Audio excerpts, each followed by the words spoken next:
Shell ma'am.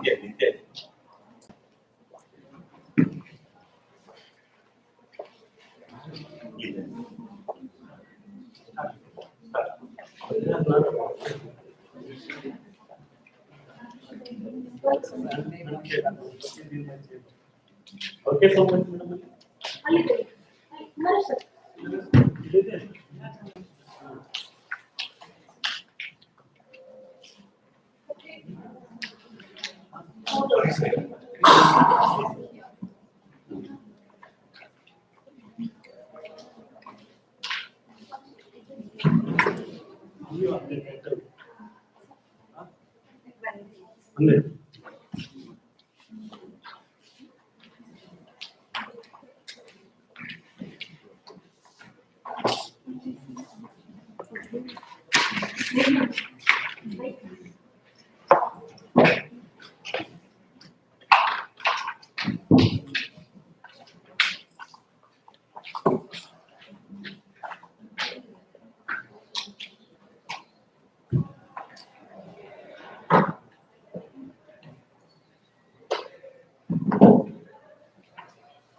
Good morning to all guests and faculty with great joy and exaltation. Good morning, everyone.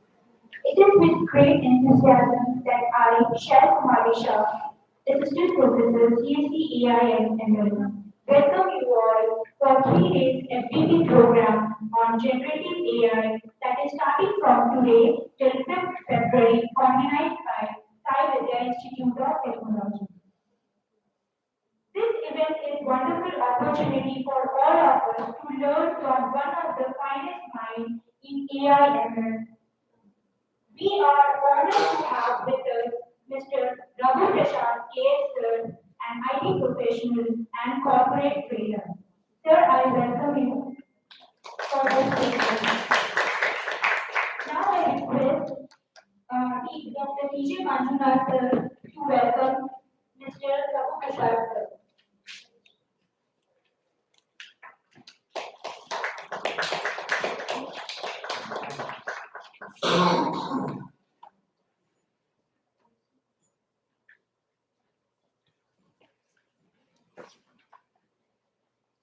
I welcome Dr. Shashi Kumar Sir, HOD CSC Department, Dr. Shanta Kumar D. Patil Sir, Professor CSC Department, Dr. Tisha Manjunath Sir, HOD CSC AIML Department, Dr. Brita Shetty Ma'am, HOD ISC Department, Dr. Nagashri Ma'am, HOD CSC Data Science Department. I welcome you all, ma'am and sir, and all other faculties and guests.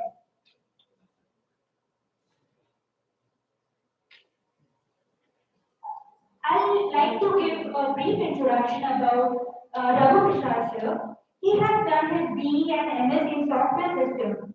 Raghu sir is a founder and CEO of Australia Technical Training and Consultancy Services. He has over 30 years of experience in IT and training. He was also a lecturer in an engineering college for 7 years before switching into IT profession. He has also worked in various IT companies like Cisco, First Apex India Private Limited, and others for about 16 years before starting his own company. He has a strong knowledge in AI, ML, data science, Java, web technology, IoT, Python, blockchain, cloud computing, etc. He has also a strong background in project management, program management, consultancy, solution architecting, and delivering enterprise level applications. Today's discussion on Gen AI promises us to provide valuable insight and perspective that will enrich our understanding and spark new ideas. Your presence here, sir, Raghu sir, is a testament to the importance of bringing academic knowledge with real-world application. Let us all welcome Mr. Raghu sir with warm round of applause. Sir, we eagerly look forward to your lecture and the learning experience it will bring today for us. Thank you. Thank you, everyone.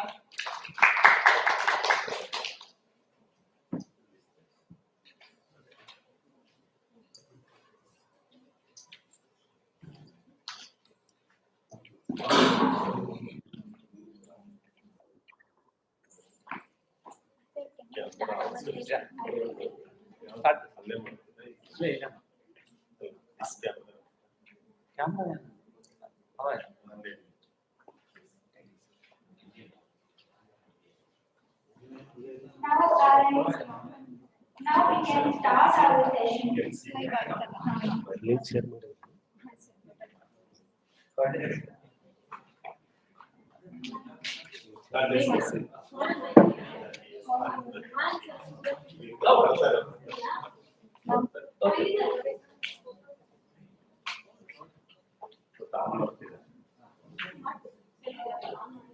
Okay, good morning everyone.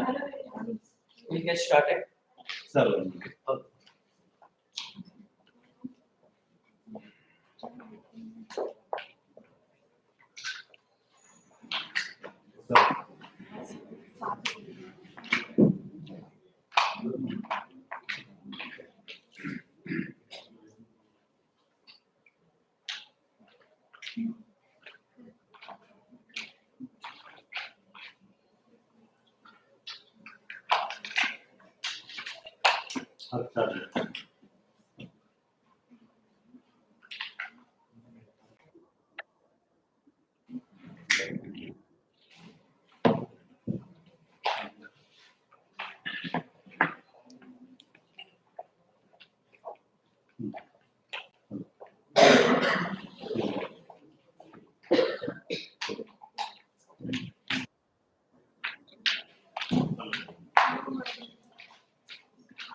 will start.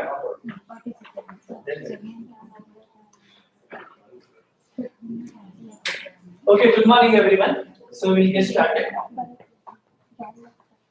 So just let me do a quick check. How many of you are outside of SVA? Can you raise your hands? I could see 3 plus 4. Okay, 5. Okay. So assume all others are from SVA. Okay. And how many of you already know machine learning? Can you raise your hands, please? How many of you know already machine learning?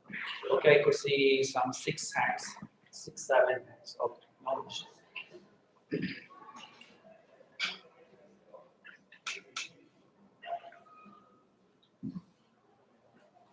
So let us look at the agenda now before we get into the hands-on session. So we'll try to understand few of the basic concepts.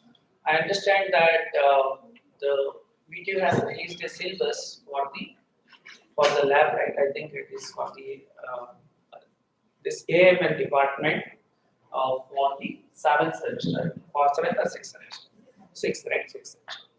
Okay, so it is good that at least they have released that particular lab session. So by doing that, you will know more about the generative AI, right?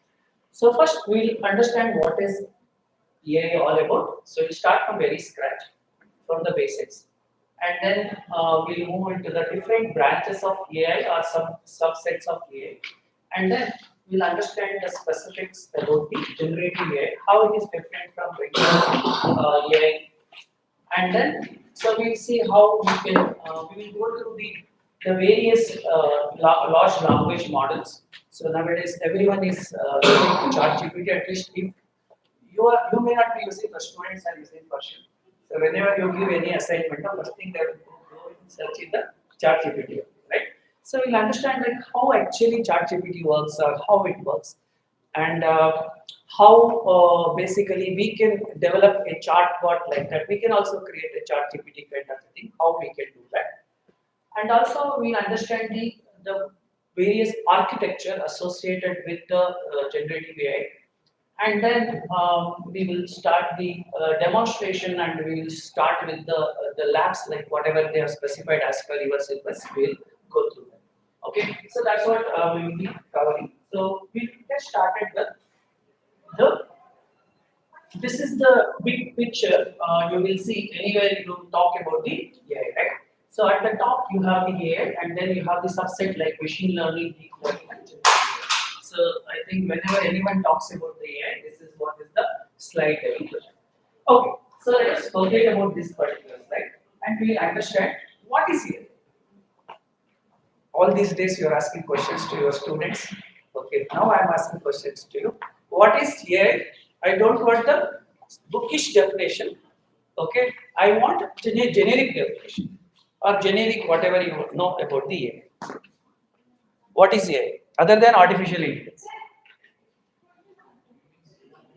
mimics human behavior. Right? So it mimics the mimic. So that means artificial intelligence. If it is artificial intelligence, there should be some natural intelligence, right? So what is natural intelligence? The intelligence possessed by human is called as the natural intelligence, right? So when I say natural intelligence, why we are having the natural intelligence, as you have rightly said, it is because of our brain, right? And not only because of our brain, our ability to think, our ability to learn, our ability to unlearn, our ability to process information, our ability to remember, and our ability to reproduce, right? So because of this, our cognitive function, we call them as the cognitive function. So because of them, even though we are not strongest as other animals, even though we are not tallest as other animals, we are also not fattest as other animals, still we are able to control the other animals in the animal kingdom, right? So because of our natural intelligence. So all these years, we are dependent on the machines, right? So but if you want to come to SVIT itself, you have to come by a machine only, either your own vehicle or the BMTC, whichever the way you are coming. So morning when you get up, hopefully you are all drinking coffee or tea, so you'll be using a coffee maker. So we are all using machine, and if you want to prepare and come to the college, so without water pump, so we cannot come to the college, right? So unless you have the habit of not taking the bath. Okay. So here everything is dependent on the machine, but all those machines, what they are doing is programmed to do so. So it cannot do on its own, right? So that is because that does not have any intelligence as such. So whatever we tell them to do or whatever it is programmed to do, that is what it is going to do. So that is what we have seen. So now we wanted to do something like we wanted to have that machine, so which can probably simulate the cognitive function of a human. So that is what is about artificial intelligence. So we want to have a machine which can mimic the what it can do. It can mimic the behavior or the cognitive function of a human being. So that is what we call it as the AI. In overall, that is what is called as the AI. Then you have the subset. So what is one is the machine learning. So what machine learning is going to do in that is, so machine learning is like a doctor, okay, or an astrologer. So what doctor is going to do? So doctor, so when you go to a doctor, first thing what he is going to ask you the symptoms, right? First he is going to ask you the symptoms. So based on the symptoms, what he will do, he will prescribe something. When he wants to prescribe something, he will recall in his memory. So this kind of problem existed for some other patient whom he has seen, right? And at that time and he has prescribed this particular medicine and he got well. So that is what it is going to do, right? That means he already has a lot of data with him, and he tries to map that particular data. So this is the symptoms, and if this is the symptom, this is what is the medicine I had to give, this is what is the output, right? This is the input and this is the output, and he do some kind of a processing or mapping the input to the output. So using, in this case, with his prior experience, so with this particular data, he tries to analyze the data and he tries to basically map the symptoms with the outcome, and then that is what he is going to do, right? So that is what exactly the machine learning is going to do. So machine learning, as I said, is a subset of AI, uses advanced algorithms to detect the pattern. This is the pattern. What is the pattern? Based on the symptoms, whatever you ask, right? So he tries to detect the pattern in the large data set. So now where is the large data set for a doctor? His historical data. This is in his mind, or if it is not in his mind, he will try to search in the computer, right? He will try to find out if this particular symptom, what was there previously he has given. If he has not given, somewhere else in the world, what is that particular medicine he has given, right? He tries to search. So, and then large data sets and allowing machine to learn and adopt. So with that, we try to learn. Suppose you go to a doctor, he has given a medicine for 1 week, and definitely will ask you to come back, right? He will ask you to come back. So if we get well, usually we don't go back, right? If you are not if you are not getting well, then what we do? We go back to the doctor. Then again, doctor will ask. Doctor will ask, no, what happened to that, whatever the medicine, and is it your health is getting better? If it is not getting better, again you will try to give some other medicine, right? That's what he is going to do. Or he is trying to modify. Maybe he is going to increase the strength, or I mean, he is going to give some other alternative, or maybe he will reduce the dosage or something he is going to do. So that is what exactly it is going to do, right? Allowing machine to learn and adopt. And ML algorithms are supervised and unsupervised machine learning that we understand. So basically, you have a lot of data. With the historical data, what we are going to do is we are going to recognize the pattern in terms of the data. We try to map the input with the output, and then we do use some algorithms to process that. Right? That is what machine learning is going to do. And then, and with practice, like as you are a professor, like definitely the first year you join any college lecturer, so you will be doing better, you are teaching better in the third year or the fifth year, right? So definitely you are going to do, you understood how students is observing, what is the learning capability of the student, to try to improvise every day, right? So that is what you are going to do. Similarly, that is what machine learning is going to do. It is going to use some kind of a statistical method to do that. So what machine learning will be doing? Either it is going to do, there are three branches of machine learning, or the three subset of machine learning, or the three types of machine learning. Which are those three types of machine learning? Supervised, unsupervised, reinforcement, right? So you have the supervised machine learning, unsupervised machine learning, reinforcement machine.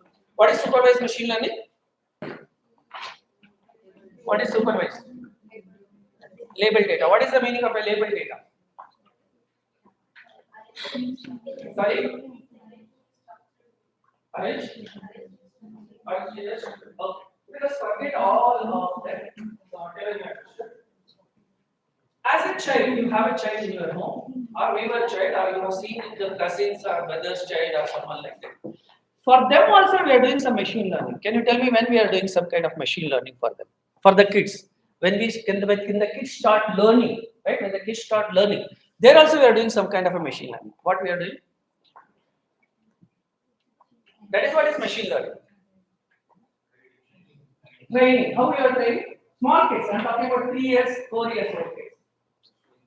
Showing the images, right? So that is what is supervised machine learning. I will try to make you understand in a simple way, not the bookish definition, right? So remember the 3 years or 4 year kid, you wanted to teach them. You wanted to teach them. What you will do? Usually for those kids and all, you give a gift, right? One thick book with all the images in that, all the images of the fruits or the vegetables or anything. So what is written in that? A for apple. What is that? What is that A for apple? What do you call it as? Label data. Understand? This is the label data. What is the label data? There is a label is there. A label, apple is there, image is there, right? So what you do to the kid? So you show the kid this is the apple and A to Z. Every day you do. What is that process called as? That process is called as what? Training. In a machine learning, we are training, right? This is the training. So what is the training? Basically, we train them on the data. In this case, it is the label data, right? How do you do the testing? This is the training. How do you do the testing? How do you do the testing? Okay. The testing is there are two ways. One is the same book. Today you teach them, and next year you won't tell anything. You just show the image and ask the kid, what is this? If he tells it is A for apple, B for ball, it is okay, right? So that means it has tried, it is tried, and now you are doing the test. But when you do like this, what will happen? There will be a lot of bias, right? Overfitting. You said overfitting, right? You understood overfitting and underfitting and all. So the same book you show, now it has learned. It has learned. Definitely it is going to tell properly, right? So that's why what we do when we try to train, we don't use the same data set for training and testing. What we do? Usually we take around 70 to 80% of the data for training. More data we use for training, and then we use around 20% data for testing. That's what we do. So to this particular example, how do we do it? Because already that book is there, already it is there, already we are showing. So that means there will be overfitting will be there. So now let us say there is a neighbor, and neighbor also has the kid having the same age. But this book, whatever you have, publisher of this book is different, that book is same. Kids are same. Publisher of this book is different, that book is different. Maybe the shape of the apple may be different, or the color of the apple may be different. Nowadays you get green apple also. So green is written in that book. So now you see the kids when they're learning, now there is a competition, not with the kids, with the parents. So that kid also come to your house and there is a competition. They say, oh, A for apple and all. This kid will tell properly from this book, that kid will tell properly from that. Now we will do something trick. We will ask the kid the other book which is used by your neighbor, and then we will ask the kid to uh, actually tell what is there, what is written. So that is what we call as a testing process. This is called testing, training and testing, because the data set is different. Now the data set is different. So now we are going to do the testing. So when we do the testing, if there also it does properly, that means you are given a proper training, right? With the various data set, bit of varying in the data set, bit of varying in terms of the shape or color or anything, still it is going to do. That means the accuracy of the model, whatever you have created, will be good, right? That is what will be good. So this is what is called as the supervised machine learning. Remember, simple. Now, you need not to worry about too much complicated stuff. Very simple, right? Now, what is unsupervised machine learning? Supervised machine learning, you understood, right? What is unsupervised machine learning? There is no supervisor, unlabeled data, right? So let us say you ask your spouse to go to a grocery shop and buy some groceries. You say ragi 5 kg, jawar 2 kg, or navne or any flaxseed and all. They will go and buy. If the label is there on that particular packet, right? If the label is there, they will buy. Now we will ask them, go to a shop, they have not put any label. Before putting the label, they pour all the grains into a plastic, into a container or whatever it is. We will ask them to get that particular grain. So then it is difficult, right? So that is what is called as the unsupervised machine learning. So to tell you the same story like a kid, let us say this kid understood various fruits and vegetable in a city. You are living in Bangalore, they know whatever the fruits or vegetable which you are getting every day, and it understands. Let us say you have your relative who is staying in a village.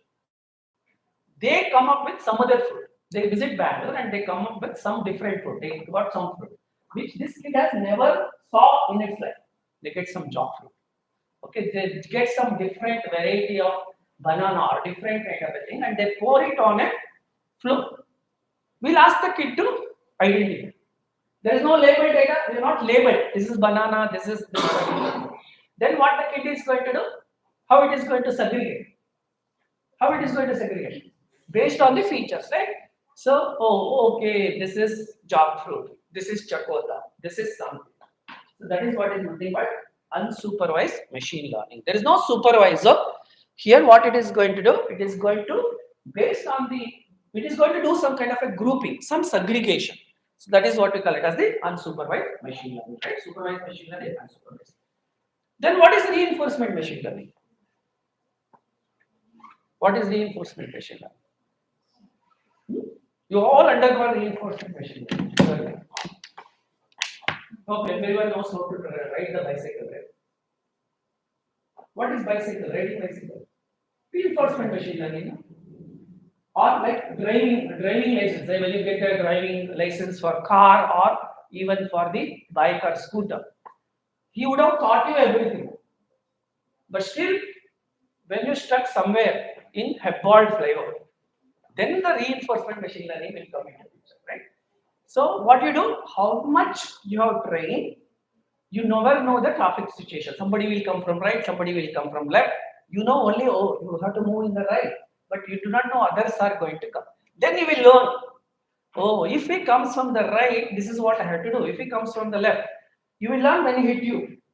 When you learn, you hit you. That is what, there is something called reward, right? So if you are doing properly, if you navigate properly and you reach Majestic without any problem, that means you are done. You learned everything and you are moving properly, right? So that is what is the reinforcement machine learning. What you do is you try to learn on the go. On the go, you try to learn, right? So again, as you know, in the book, they have given the example of a chess, playing the chess, right? Or like all these, what you can call it as the auto vehicle with the driverless vehicles. So those are all the examples of the reinforcement machine learning. So just to summarize, machine learning, we use some kind of a statistical feature, and then what we do is like we use some kind of algorithm, and then we try to do supervised machine, supervised machine, unsupervised, and the reinforcement machine. What is the outcome of any machine learning? Either prediction or prescription, right? What is the prediction? So one is either you're going to predict the price of something, right? So what is the price? Only Saturday the Indian government budget has done, right? So now you wanted to predict which stock is going to go up, which stock is going to come down. So that is called as the prediction. So in that you will be getting one probable value among the so many values, right? That is called as the prediction, and you call that as what? Regression. So you call it as the regression, right? That's the regression. So you have something called as the regression. So where you are going to predict something, predict the price of a stock, predicting the price of a site next to the SVIT, or predicting the salary of a CEO or something of that sort. So that is what we call it as a regression. So next thing is classification. So what is the classification? Suppose that classification is basically out of probable outputs, which class it belongs to. Suppose that we all undergone test, right? During COVID, we all undergone test. What is the outcome of the test? Positive or negative? Either you are affected by corona or not, right? Either zero or not. So what do you call that as? Binary classification. You call them as binary classification. So output of the classification is either it belongs to this particular class or not. There is a multi-class classification, right? So probably there are different things. So whom are you going to vote among the, there are so many people stand for the election, right? So there are different classes, different. Whom are you going to vote? Probably you are going to vote for one particular person, another person is going to vote for another person. So there are multiple such classes, and then you are going to vote for some. So that is what we call it as a multi-class classification, right? All these things we are using what? We are using the various statistical method. We are going to use various algorithms for doing the machine learning, right? So either regression or classification kind of a thing, or using the reinforcement machine learning. So now there is some other thing called as the deep learning. Can anyone know what is deep learning? Can anyone of you know what is deep learning? What is deep learning? How it works? What is deep learning? What is the basic of deep learning? these things, what is very important is the feature, right?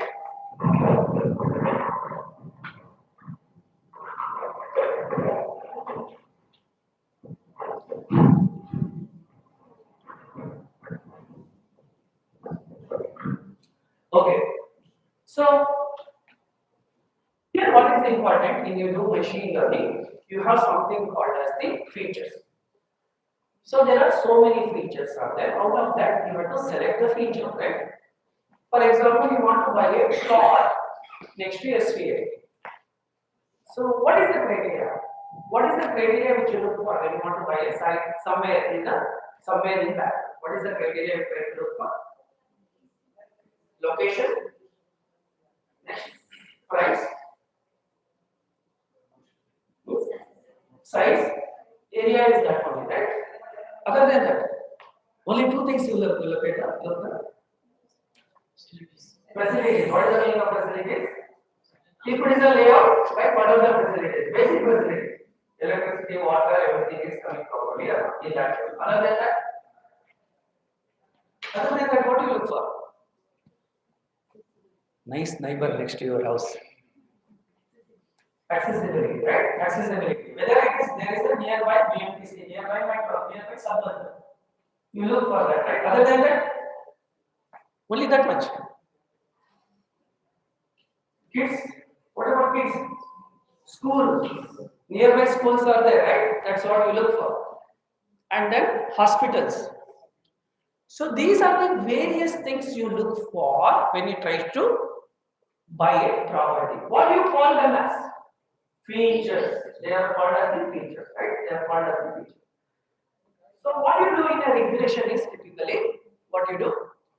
So there are so many features. Can you use all the features when you try to build a model? Maybe yes or maybe no. So you select the feature which is very much relevant to you, and then you use the model, that is the input, and then you get some kind of output, right? So that is what we call it as the features. In case of a regular machine learning, you have to supply the features and then use some kind of algorithm, whether it is a regression problem or a classification problem, and then you use that and then you get some kind of output. That's what you do, right? So we call them as the feature engineering. We do the feature engineering. And then other than that, we do a lot of pre-processing. Anything we do a lot of pre-processing, right? Machine learning. What is pre-processing? What is pre-processing? You have a lot of data, right? So your model is good if your data is good. If the data is not good, your model is not. I mean, your model may not give the required output, right? With the particular efficiency of the accuracy. So you do a lot of pre-processing. What is called as the pre-processing? The data is there. First you clean the data, cleanse the data, right? You are going to clean the data, cleanse the data. If there are missing data is there, what you have to do? Whether should I delete that data or should I take some kind of approximation of the data? And then there are outliers in a data. What is the outlier in a data? Can you give me one example of outlier in a data? What is the outlier? Extreme values. So you know the people who are attending all this university exam, maximum marks is what? 100. Correct? Right? Someone gets 125. Because of some error, we call them as what? Outlier. He is not supposed to get 125, right? He is getting 125. There is something wrong. Similarly, we have to identify the outliers. So how do you identify the outlier? You have to sit with the business guy and we have to understand. We have to sit with the business guy and understand. What is the meaning of the outlier? Let us say 1 square foot property here next to SVIT. If they say it is 50,000 square feet, that means it's outlier, right?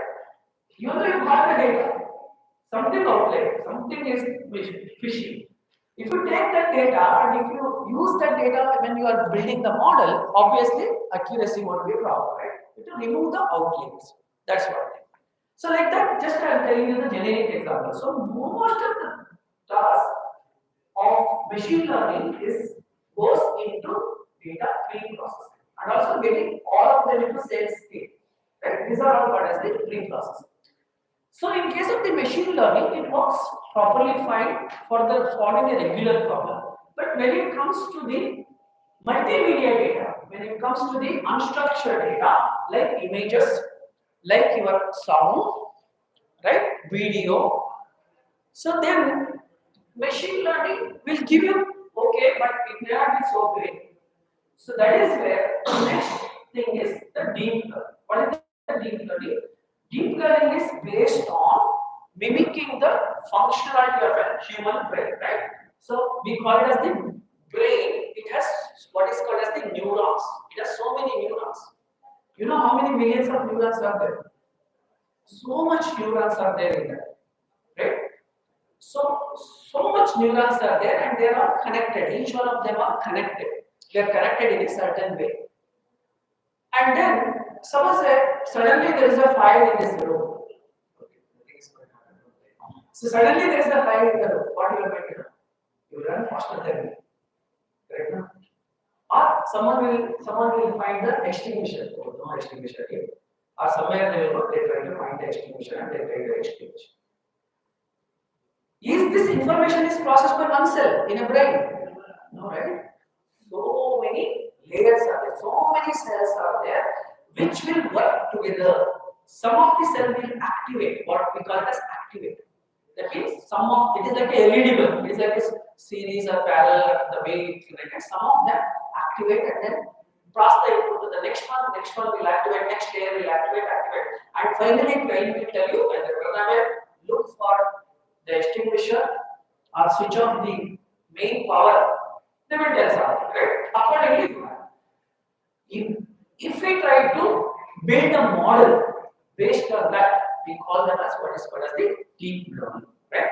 So where we use a biological neuron to represent this. So in this, there is a layer will be there. There is an input layer, there is a hidden layer, there is an output layer. The difference in terms of machine learning and deep learning is features it is going to find out on its own. You need not to supply the features in case of the deep learning. So it is very good for the unstructured data like your images, right? Audio or anything of that sort. It is really good. So that is where the deep learning. But what are the problems associated with the deep learning? You need too much data. You need a lot of computing power. And then it is going to take a lot of time. It is going to take a lot of time. But the accuracy may be better than the machine learning, right? The regular machine learning. So that is what we call it as the deep learning. So this is how the evaluation of this thing has happened. Till now, there is a neural network. You would have studied artificial neural network, ANN, CNN, convolution neural network, RNN, right? So these are the different neural networks you would have studied. So CNN is typically used for image processing, right? Convolution neural network that is typically used for the image processing. RNN is used for what? It is usually used for the sequential data, right? The sequential data. Find the next word which can be used in a. It is a time series data. It could be used for the time series data. It is used for the sequential data, right? And it is, we wanted to predict what is the next word in a sentence. So that is where you can also use the RNN, right? So ANN in general, artificial neural network in general, so it has its own problem in terms of like a lot of computation we will be doing in case of the ANN. In case of the CNN, the computation is reduced using something called as the convolution. And then RNN is used, RNN has the memory and then we will use some kind of a sequential data when we are going to use the RNN. So these are the various deep learning techniques given. So far, what AI used to do, as I said, it is going to either do prediction or prescription, classification, regression, right? Or your reinforcement machine learning. That is what it was supposed to do. So then comes what is called as the generative AI. So we are in the generative AI. How it is different from the regular machine learning? As the name indicates, it is going to generate something. So far, whatever the data I have given, it used to recognize the pattern and then it is going to give some kind of output. In case of the generative AI, it is going to generate some new output based on the given input. What it is going to do? You would have simple example of a generative AI is what? Gmail. You start replying to a Gmail, right? What it will do? It will give you the sentence, right? It is going to prompt something. The moment you start typing, it is going to give you some sentence, right? That is what is nothing but the generative AI. It is generating the text. Second good thing could be sentiment analysis. That also you would have used in the at the same time what was happening, two other things were happening parallelly. One is on the natural language processing, NLP, we call it as the natural language processing. What is natural language processing? The way we speak, the way we type, the way we read, a machine can do the same thing. That is what we call it as the natural language processing, right? So there were things happening in the natural language processing, and also we know the what machine cannot understand the text. What machine can understand is the numbers. So we have to convert the text into a number, and then so that the machine can understand the context. What context we are talking about? What is the scenario in which we are talking about? Based on that, we wanted to do some kind of what you can. Before this generative AI, also we have a lot of things like the chatbots were created where you ask some question and then it is going to answer that. That was also using the natural language processing NLP. At the same time, so many things were happening in the computer vision. Right? Computer vision also there were a lot of things were happening. When the generative AI came in, what it has adopted many good things from the natural language processing and also the deep learning. So then now you know it is going to generate a new text. It is going to summarize the text. That means you give suppose that someone has written a research paper. We do not understand too much about it. So you upload it to the chat GPT and say, summarize this. Then you are going to get a summary of this, right? It is going to do the summary. Or you wanted to know the sentiment analysis, right? So it can do the sentiment analysis. Other than that, it is going to generate a new image. It is going to generate a new image, right? So there is no person in the world which looks same as that particular image. Still, it is going to generate a new image. And also, it can write the poem. You ask it to write the poem, it is going to write the poem, right? And also, it can create the video. It can create the video. So this is what is a generative AI all about. So there are a lot of use cases in the industry. So that is where every company, tech company, is behind the generative AI, right? It is generative AI. So the winners, we were thinking till 1 week back. We were thinking who is the winner in this race? ChatGPT, please. OpenAI, right? OpenAI is the company, right? Behind the ChatGPT. We are thinking they are the winners. So many tech companies are working on this. Facebook is working, Meta is working, Google is working, right? And then what OpenAI is working, Microsoft is working, everyone putting a lot of money into it. Why they have to put a lot of money? Why they have to put a lot of money into it? They have to, like, generative AI is nothing but if you have seen the Rajnikant film, Chitti the Road, right? So give Rajnikant a text note, he reads, in no time he is going to read, right? Or you give anything to the Rajnikant, he is going to read so many things. So what is generative AI is like a Rajnikant. What we have to give? We have to give all the information in the Wikipedia, all the publicly available information, all the what you can call it as the all the books which are publicly available, maybe in the PDF form, all the websites which are available publicly and anybody can use it. It is like a big, what you can call it as a big library, like a big library. So we are going to train the model on so much data. So the thing why AI is becoming popular now because of three things. One is the data, second one is the digitally available data, second one is the algorithm, third one is the computing. Because of three things. AI started in 1957 only, 1950s. But now it is becoming popular because of these three reasons. So Nvidia, right? You know Nvidia. So their stock rise like this. Nvidia stock. Because they came up with what? GPU. They came up with the GPU, right?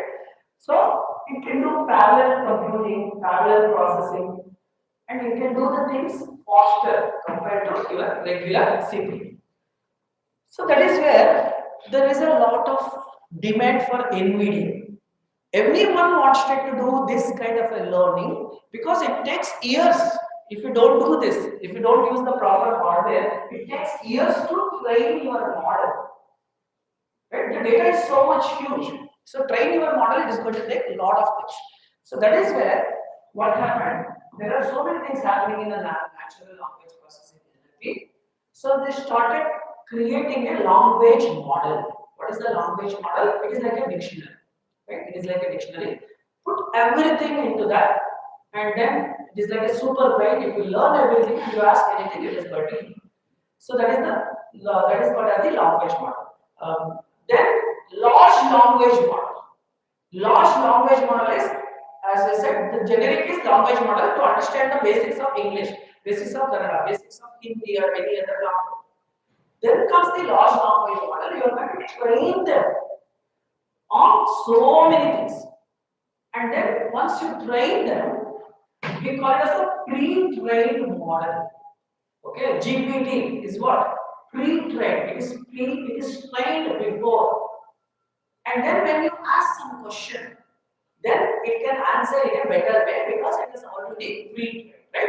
So that is where we have something called as the LLM or the large language models. So this is what is the generative AI all about. It is going to do a lot of things. What are the use cases? So one is, if you can ask any question, it is going to answer. And then you can use it as a chatbot. You can use it in medical field. You can use it in any field, industry field, or you can use customer service, customer support. So most of the companies nowadays, whenever you buy a laptop or a mobile, if it is not working fine, when you actually raise a request, it is first answered by chat. The customer support person comes only at the last. Like Mumbai cop coming in a Hindi film, right? Last only they will do. So this is like that. Nothing is happening in the beginning, then only they will do. So it has become really what you can call it as it can be used in any of the what you can call it as the domains. It can be used in any of the domains. Now the question is, suppose that I wanted to develop a chartbot for SVIT. So SVIT has some specific data.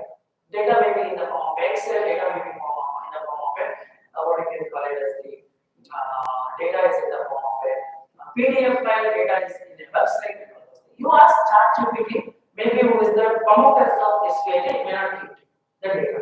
Because maybe this data is not available publicly. So then what you can do when you are building the bot, you have to train the bot with your data. You have to train the bot with your data. So that is what RAG, we call it as the retrieval augmented this thing. So that is where we are going to train the data. So nowadays, as a professor or as a lecturer of the computer science department or any department for that matter, so you can explore and experiment on the AI. One is it is becoming, the price is coming down. And also, nowadays, we have a lot of tools and technique to explore, right? Not necessarily you have a GPU or anything like that. Without that also, you can explore. And you can ask your students to do a lot of projects. Forget about all the library management system. Forget about all the hospital management system which you used to do now. Now you can give different projects to your students. Before giving project to student, you have to learn how students are very sharp on this. Before that, they will try to search. So that is the purpose I think they have organized this FTP. This is so many things was happening. Cloud computing came, blockchain came. So many technologies are coming up. If you are in computer science domain, what you within last 6 months, how much things has happened. Otherwise, like I know many people who are working in IBM mainframe. They will learn everything first year, and then they sleep for next to 10 years. Same code, same things. One has written some code, some bugs come, and they will. When they will wake up, suddenly 10th year they will say, we are not going to use mainframe no more. You learn some new technology. Then they will come running to us. I want to learn this. I want to learn Python. I want to learn this. So what is the point I am trying to make is whether you are a professor, whether you are in the IT field, or if you want to go to the IT field, every day we have to keep our eyes open, ears open, nose open. Because technology is growing so fast. We cannot be left behind, right? Okay. So with this introduction, so now we move on to the what are the things we can do with this and then because I thought this is very important before we get into understand or do the hands-on and all those. Right? So hope you understand now what is overall artificial intelligence, what is machine learning, what is the difference between machine learning and deep learning, and then what is generative AI conceptually, right? So this is what we have understood now. Now let us say, I'm not going to go deeper into the machine learning part of it at all. It is a different thing altogether. I think there is a separate course, FTP for that. So now when we say generative AI, it has become very popular only with the ChatGPT, right? It has become very popular. Earlier also there was a lot of models were there. So it has become very popular because of the ChatGPT. And what it can do, it can produce text images by learning the patterns from the data. It is going to generate something. And when it's generating something, I talked about the model, large language model. What is that? You have to train the model. They are going to use the deep learning also. In the training, they will use the deep learning.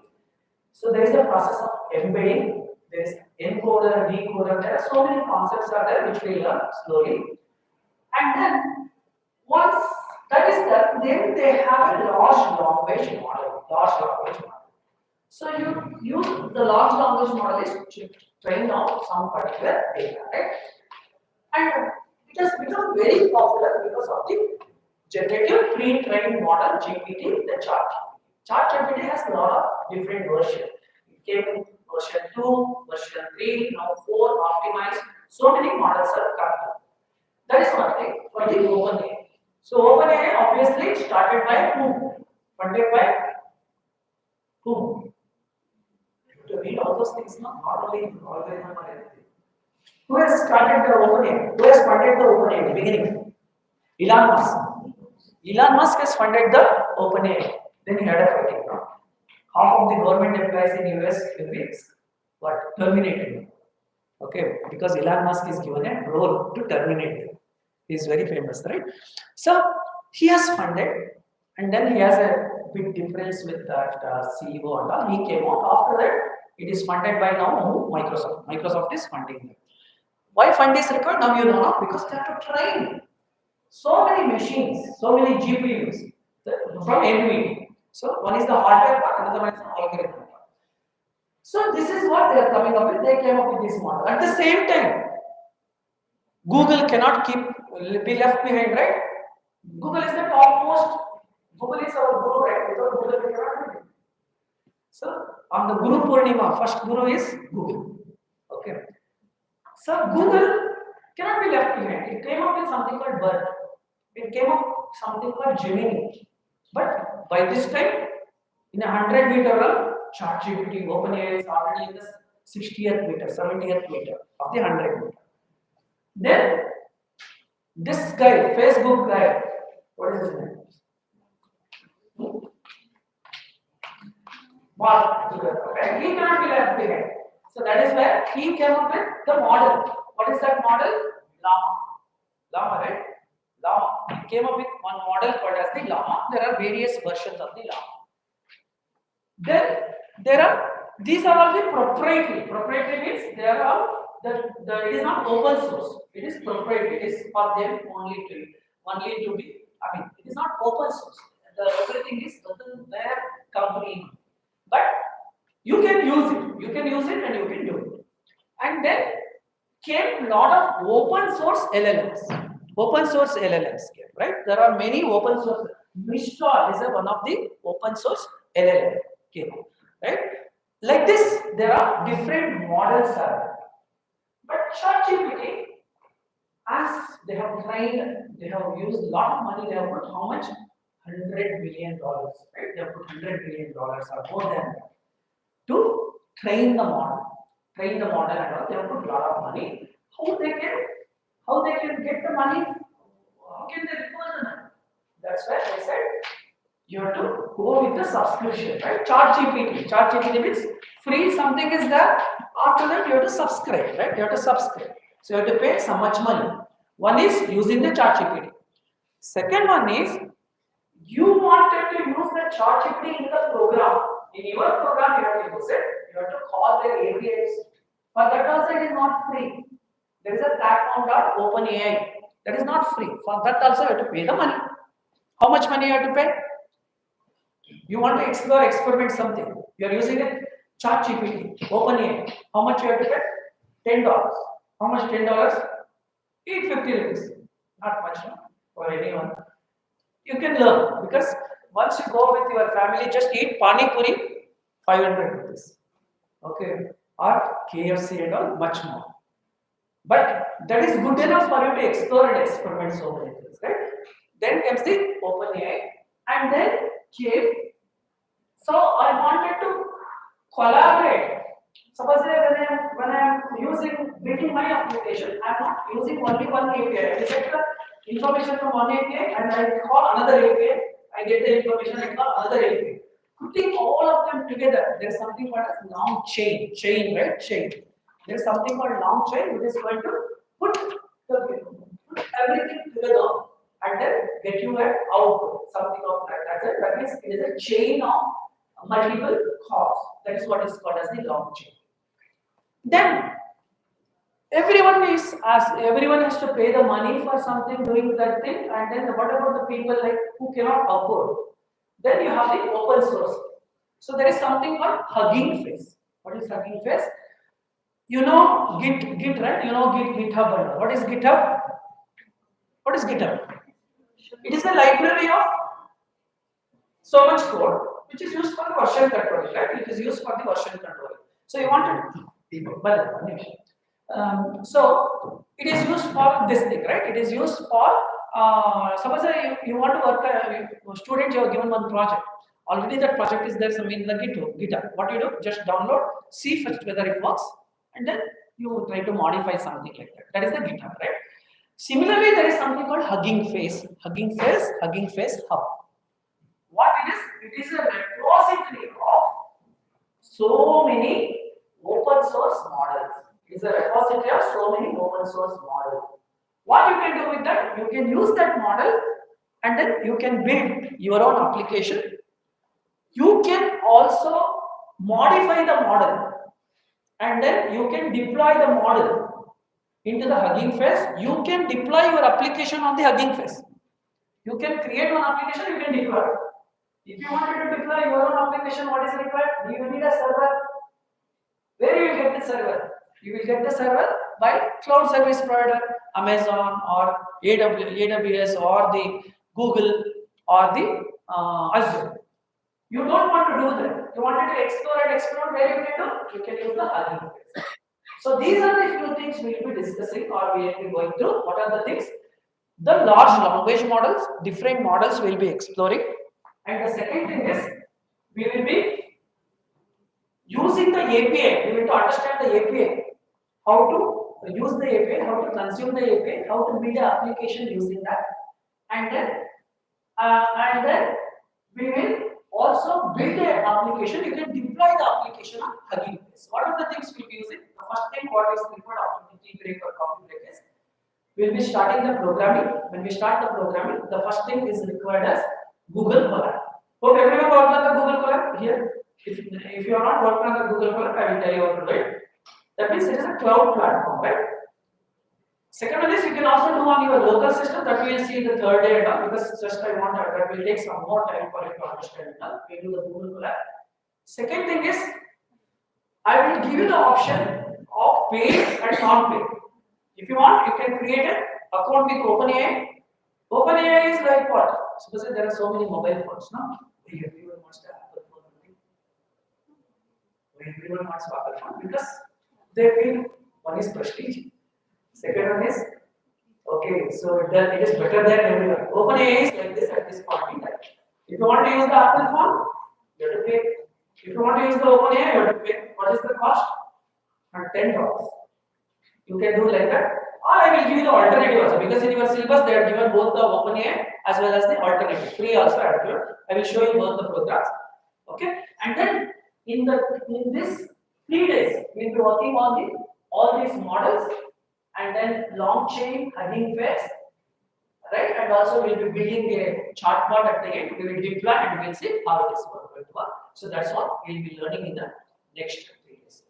Hope you understood the overview of what is the generative AI and what is that we will be learning for the generative AI. So I think you can take a coffee or tea break now, and then once you are back, then we will start with the simple writing simple examples and then how do you make use of the example and also understand what is called as the prompt engineering. What is the prompt engineering and all that also. Okay, hope you understood. These are the concepts, few of the concepts. If you have any doubt, you can stop me anytime, you can ask me, or you can make a note of all the things and you can ask me at the end also. So whichever you feel comfortable. If I'm a bit fast, you can tell me to slow down. If I'm a bit slow, you can ask me to go fast. Okay. So thanks, and then we'll break. We'll take around 15 minutes time for that, and then we'll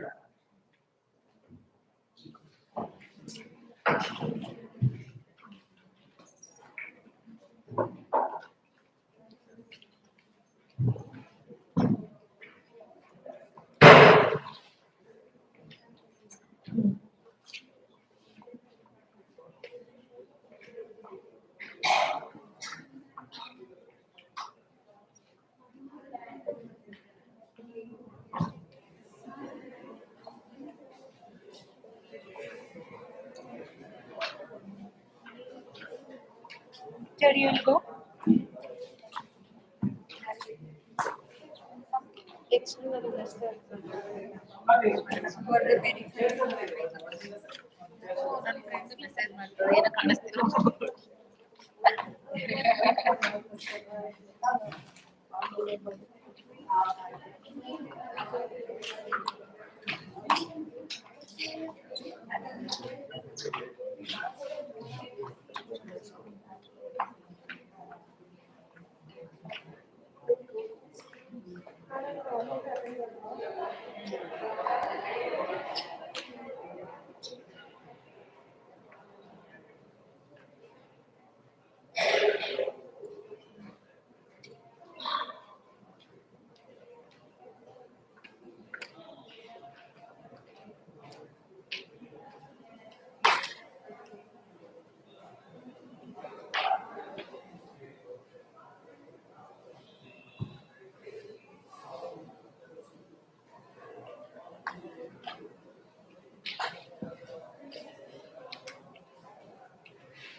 ವಯಸ್ಸು ಮಾತ್ರ ವಯಸ್ಸು ಅದು minute ಮಾತ್ರ ಅಂತ ಇಲ್ಲ bike ಕಿತ್ತಾಕಿರ ಮತ್ತದೇ ಅಂತ ಹೇಳಿದ್ರು ಅವಾಗಲೇ ಕಿತ್ತಾಕಿರಲ್ಲ ಅದ್ಯಾವ್ದನ್ನ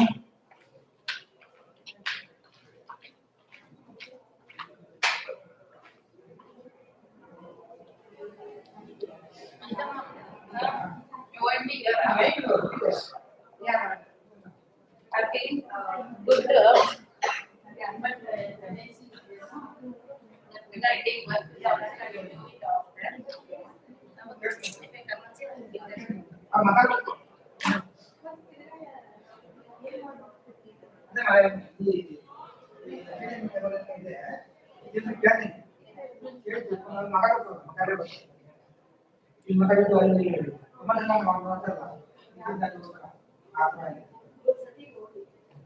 ಮಕ್ಕಳ ಕಟ ಮಾಡಿದ್ರೆ ನೋಡ್ತೀನಿ ಅಕ್ಕನಿಗೆ ಫ್ರೆಂಡ್ಸ್ ಇಲ್ಲ ಟಾಪರ್ಸ್ ಇಲ್ಲ ನಾಳೆ ಕೂತ್ಕೊಂಡಿದ್ದೇವೆ See, now is telling sisters. Before is telling toppers, friends, girls, but they actually those are like the killer. Sorry,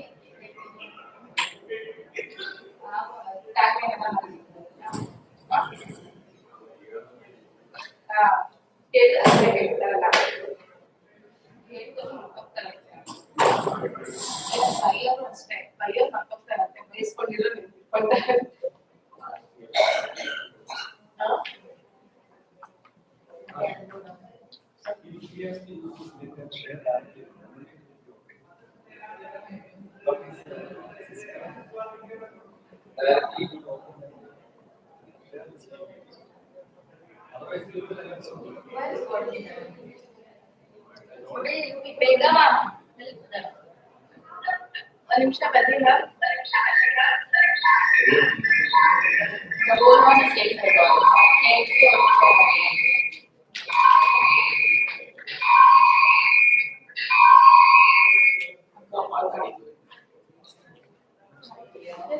Directly, we have to connect to his system and inform him to. He has to open through that Google link, ma'am. Google link. Ah, I shared. to sir, to sir.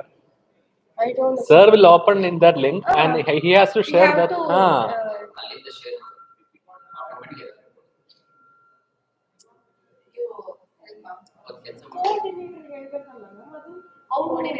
Coordinate only they have to do it. Yes, I yes, told yeah. her.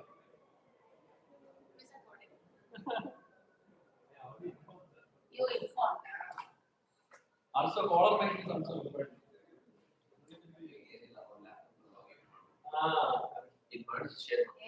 But someone was.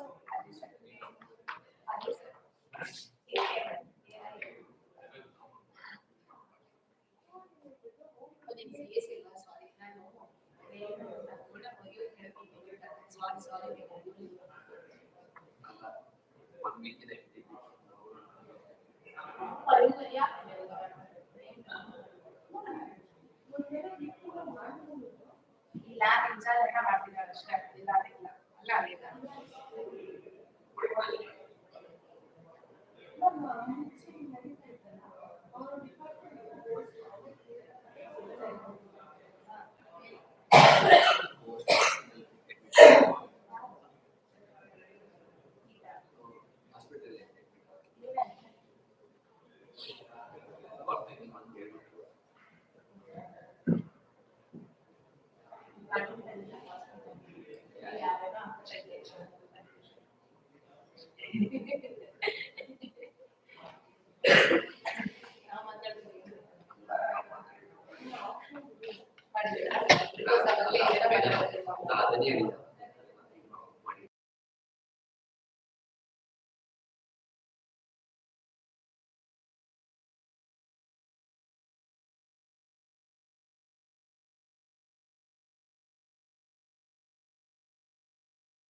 Okay, ಈ system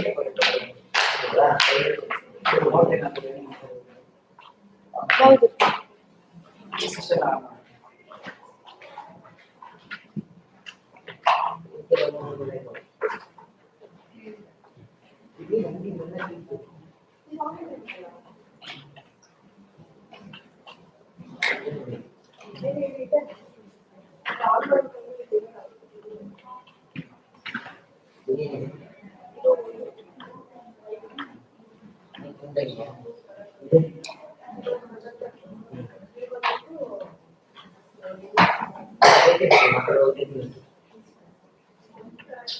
ಒಂದು ಇದೆಯಾ extension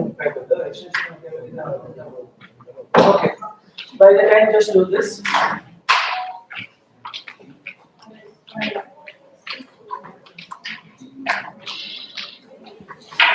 just run that particular program I just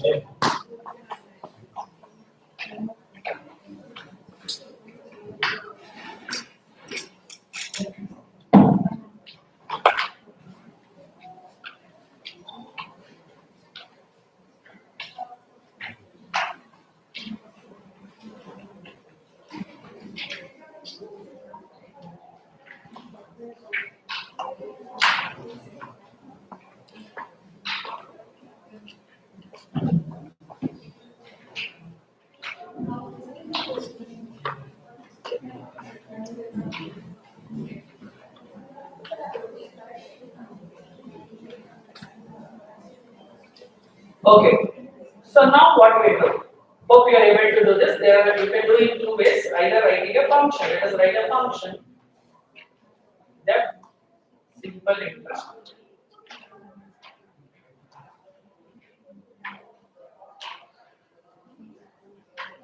so that simple interest right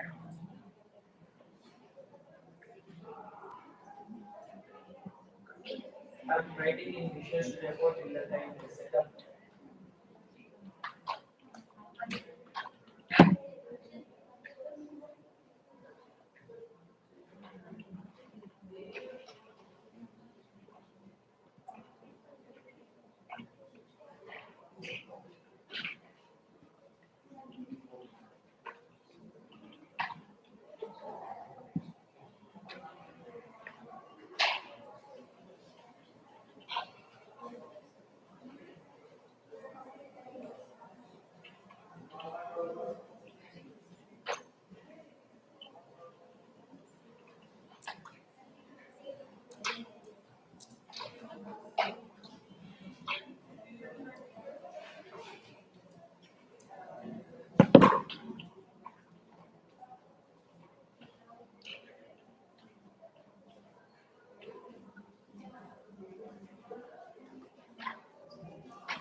Admin again.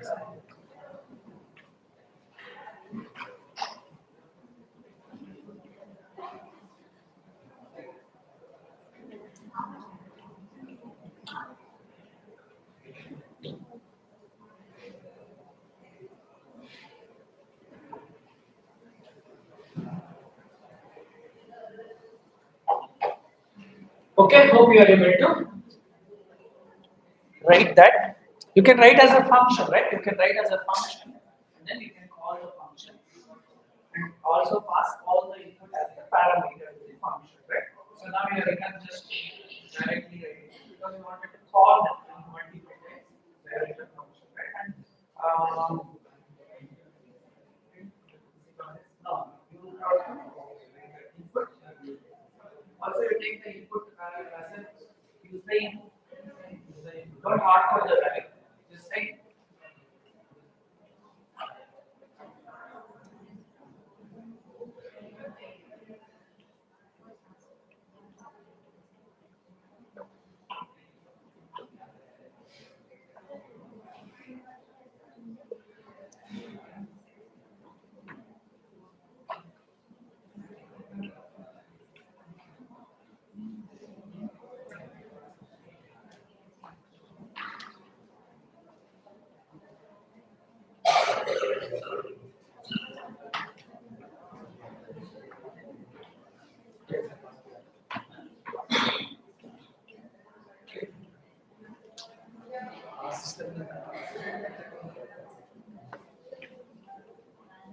slowly, yes, sir. ಅಲ್ಲಿವರೆಗೆ ಇಟ್ಕೊಳ್ತಾರೆ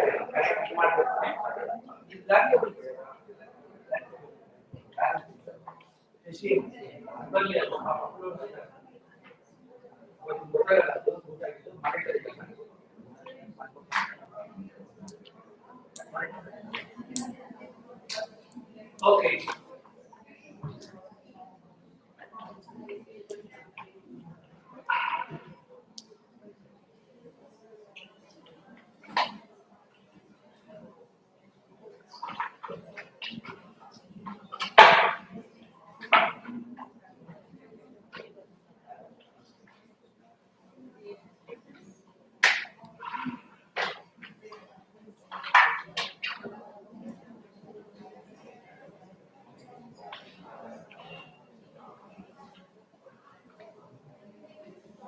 Right? You have done this, right?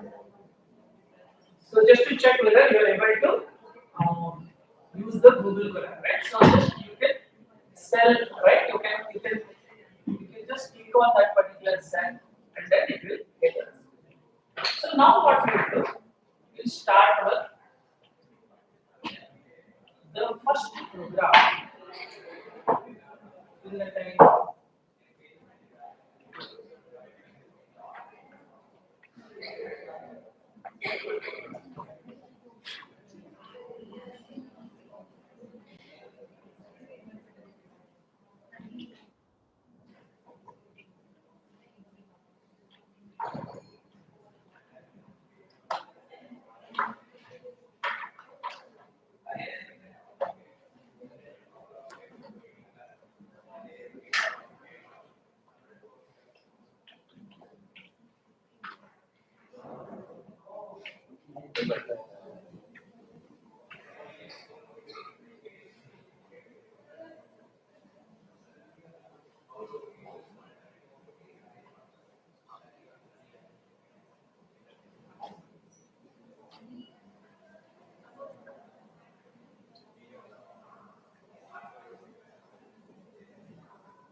Okay.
So do not worry anything about it. Suppose I wanted to ask ChatGPT, who are you? What is that? I wanted to ask ChatGPT, who are you? So you open the ChatGPT, you say, who are you? It is going to tell you something. Okay?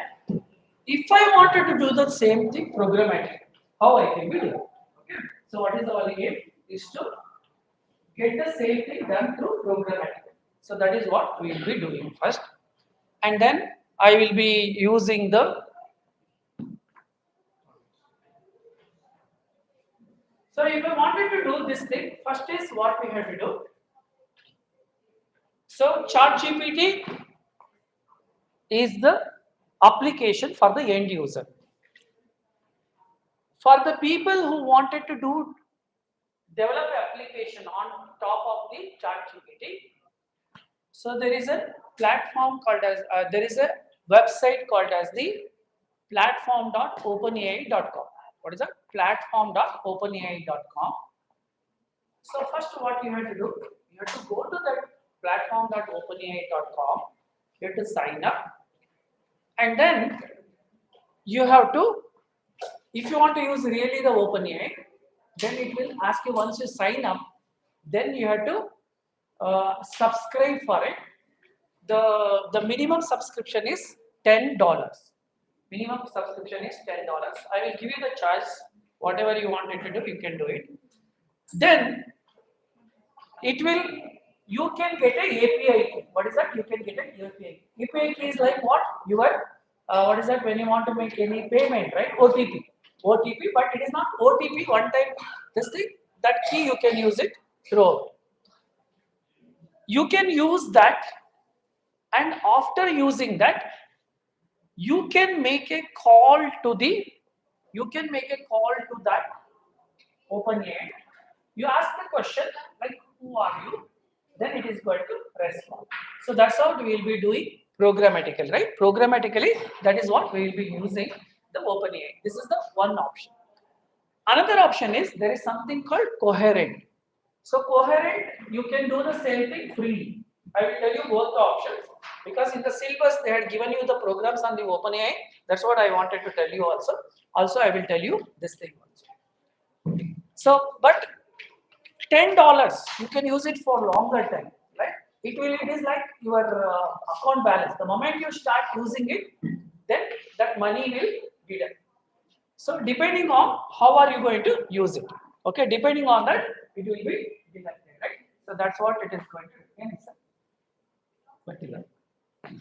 Okay, so that is how we will be using. Anyone in this room where your mobile works, mobile net works?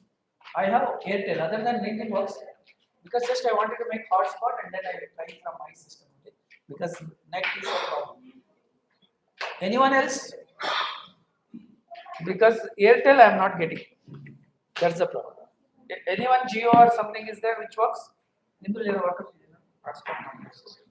Signal.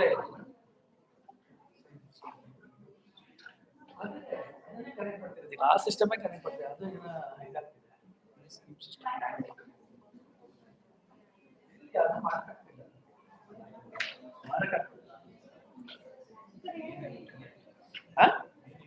ನೀನು internet ಬೇಕು ಅಥವಾ system ಆದ್ರೂ work ಆಗಬೇಕು, ಏನಾದ್ರು ಒಂದು work ಆಗಬೇಕು, ಅವಾಗಲೇ ಮಾಡಕ್ಕೆ. Okay, so this is what we can do.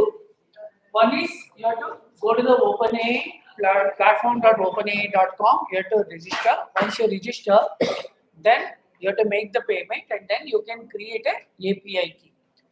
You can use the API key, and then you can make the call. Before that, we have to install some software. We have to install the libraries, Python libraries. First, yes, sir. We have to install some libraries. What libraries we have to install? We have to install a library called OpenAI. OpenAI library we have to install. If you want to install the OpenAI library, how do you install any library in Python? How do you install any library in Python? Pip install, right? Pip install. So if you want to install the library in Google Colab, you have to use an explanatory symbol. What is the meaning of explanatory symbol in Google Colab? You know, Google Colab, when I want to install, you put an explanatory symbol and then we'll say pip install OpenAI. What is the meaning? Anyone know what is the meaning of that? So basically, what we will be doing is we are asking it to run in the terminal. For that, we have to give the explanatory signal. Okay, that's what we will do. Python is an environment. Login on this.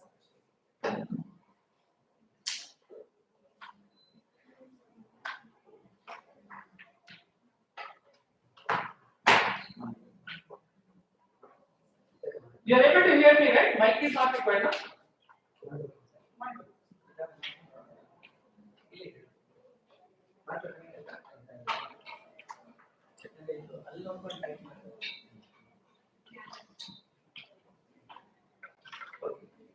So, what is that we have to do? There are two ways of doing this. One is, as I said, you have to use the OpenAI and then we have to install the library and we have to run it. And then it needs an API. It needs an API. I will demonstrate till the time you get the API. I will demonstrate. Also, I automatically also will demonstrate using without that. Okay, so that's what we can do. So here when we use the Google Colab, good thing is you need not to install Python or anything, and those things are already installed in the Google Colab. Just you can start working on the Google Colab, right? That's what you can do.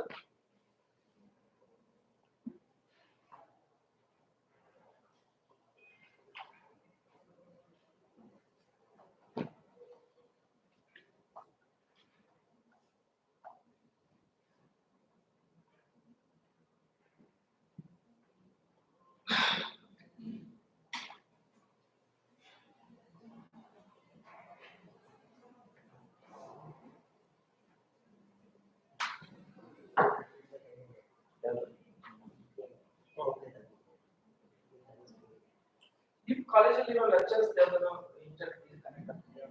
Yeah, anyone who are working in SVIT, your laptop is connected to the net. Anyone got the laptop? No, right? My problem is what I'm not able to connect to the net. I'm not able to get any system. That's the problem. ನಿಮ್ದು ಆಗ್ತಿದೆಯಲ್ಲ ನಿಮ್ದು ಆಗ್ತಿದೆ but ನಿಮ್ದು ಆಗ್ತಿದೆ ಅಂದ್ರೆ ನಿಮ್ದು ಅಲ್ಲಿ low LAN ಅಲ್ಲ ಇದೇ ಲ್ಯಾನ್ ಇಲ್ಲಿ ಕನೆಕ್ಟ್ ಮಾಡೋದಾಗತ್ತಾ ಅವ್ರ ಸಿಸ್ಟಮ್ ಆಗತ್ತಾ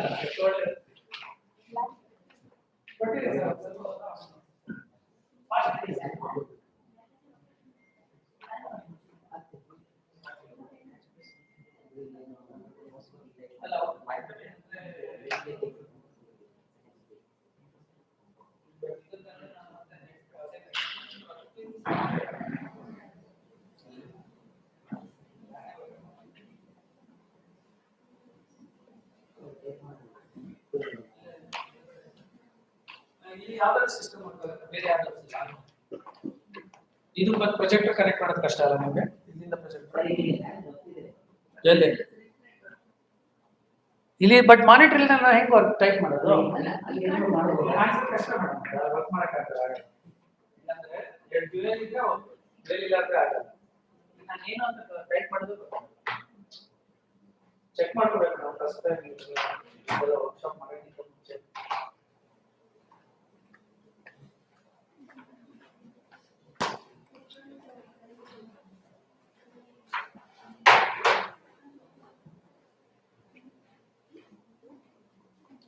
Actually, try ಮಾಡಿ ಸರ್ ಅದು ಮಾನಿಟರ್ ಬಟ್ ನಿಮ್ ಲೈಕ್ ರೆಗ್ಯುಲರ್ ಲೆಕ್ಚರ್ಸ್ ಏನು ಮಾಡ್ತಾರೆ ಸರ್ ಹಿಂಗೆ ಈ ತರ ನಿಂತ್ಕೊಂಡು ಮಾಡ್ತಾರೆ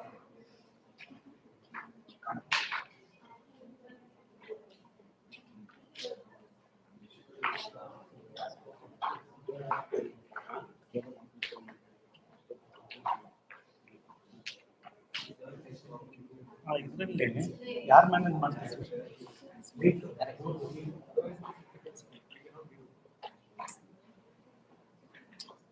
which system sir which system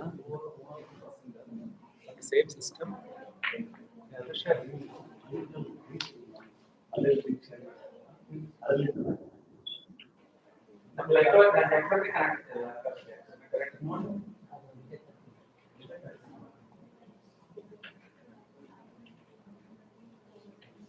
ಅಥವಾ ಯಾರಾದ್ರೂ ಲೆಕ್ಚರರ್ಸ್ ನೆಟ್ವರ್ಕ್ ಕನೆಕ್ಟ್ ಅವ್ರ laptop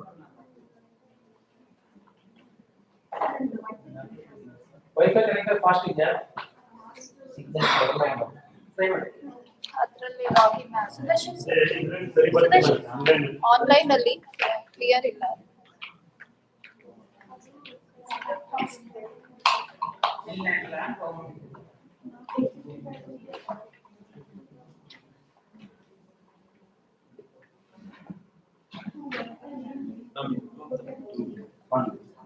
share in this group and then for members.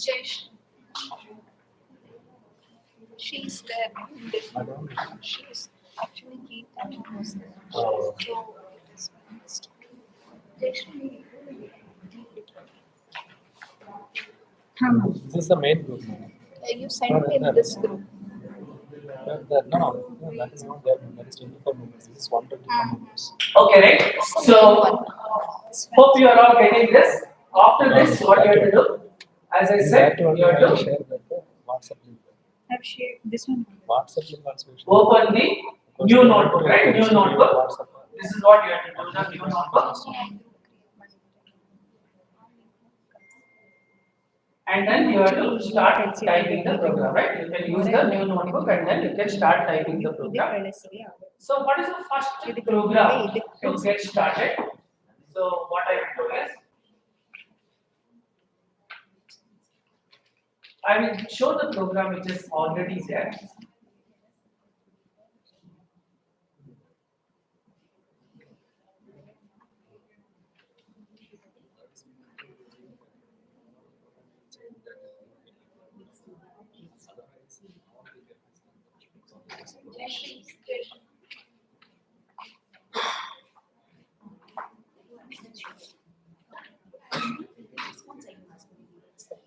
Okay, so this is the first program. Suppose I wanted to use a chart GPT, right? As I said, in the chart GPT, you go open and you ask, who are you? Right? It is going to give the answer. If I wanted to do the same thing programmatically, this is what I am going to do. Don't type the program till the time I will tell you to do. The first is we have to install what is called as the OpenAI. The first is you have to install the OpenAI.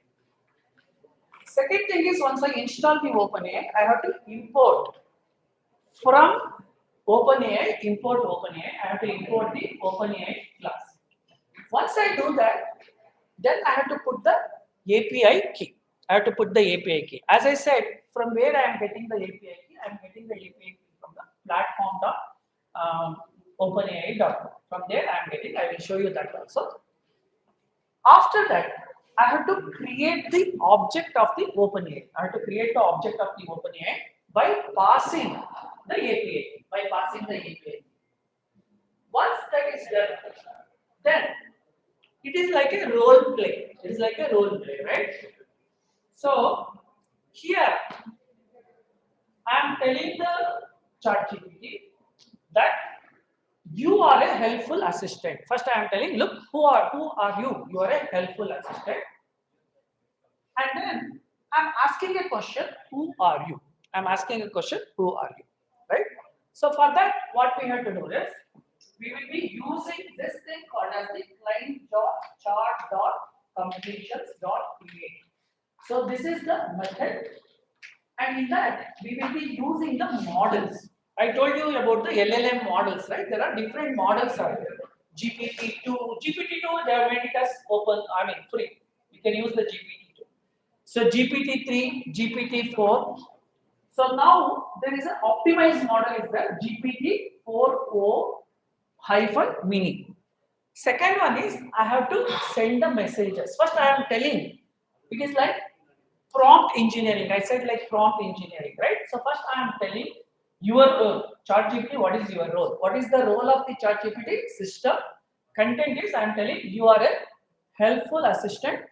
Second, what we are going to do is role as a user. As a user, I am asking the question. What is the question? Who are you? And then it is going to give me some response.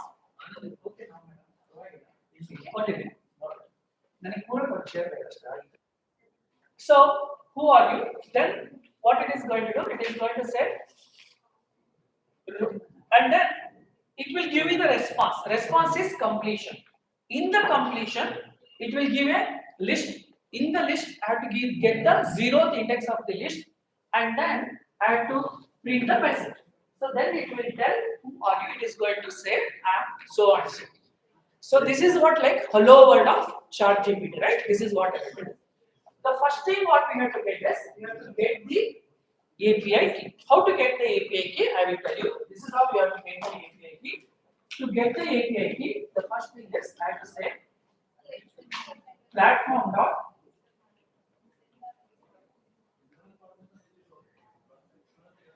OpenAI .com, right? Platform dot OpenAI.com, and then I have to log in. See, actually, I'm using my Gmail to log in. So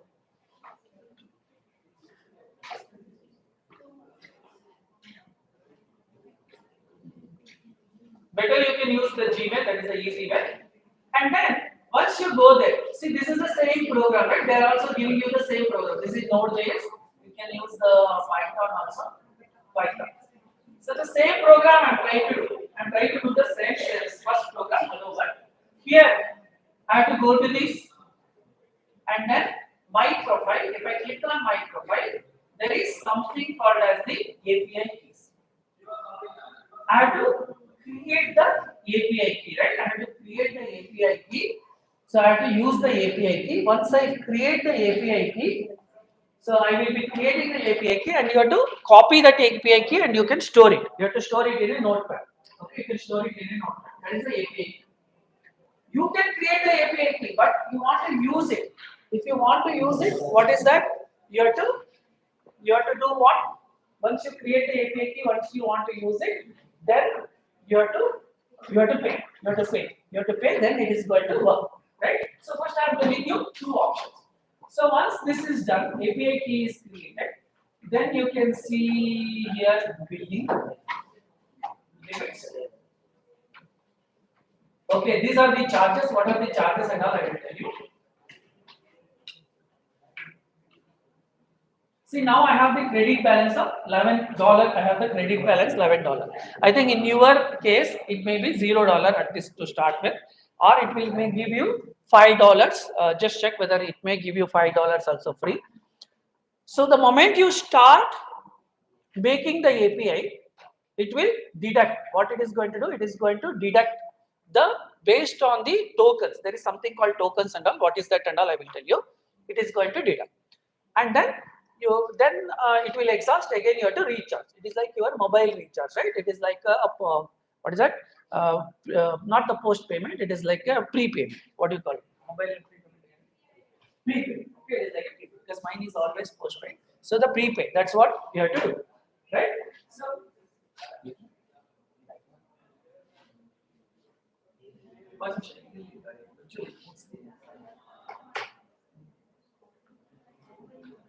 Oh, online. Okay. Online people are there. I got online. No. Yeah. Some people are joining. Okay. No. So they are able to see the this thing screen. Okay. Through that they are able to see this screen.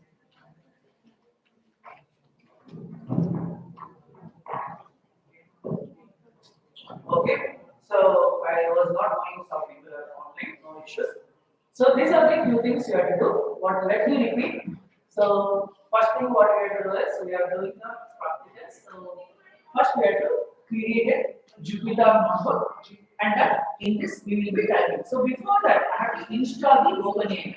How to install the OpenAI? So let me just start creating a new code cell and then I have to say pip install OpenAI. See, it only prompts. It is giving me. It is giving me the command. Right? Click to install OpenAI.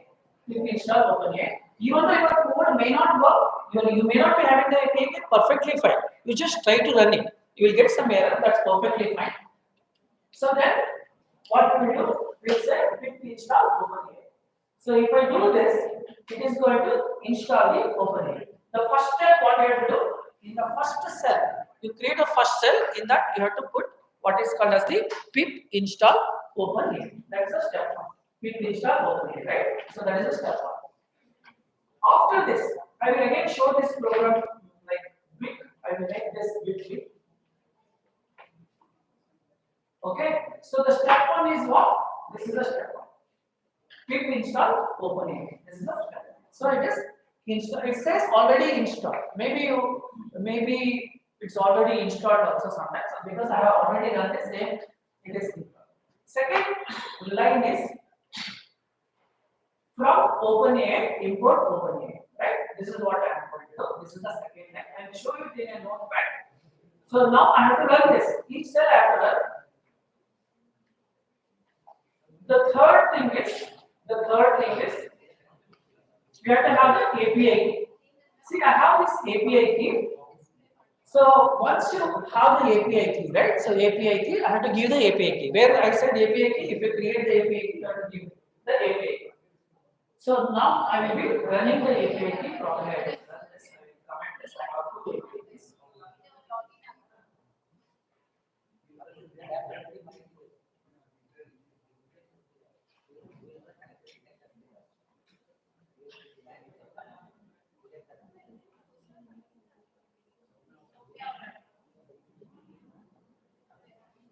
Okay, so this is the API key.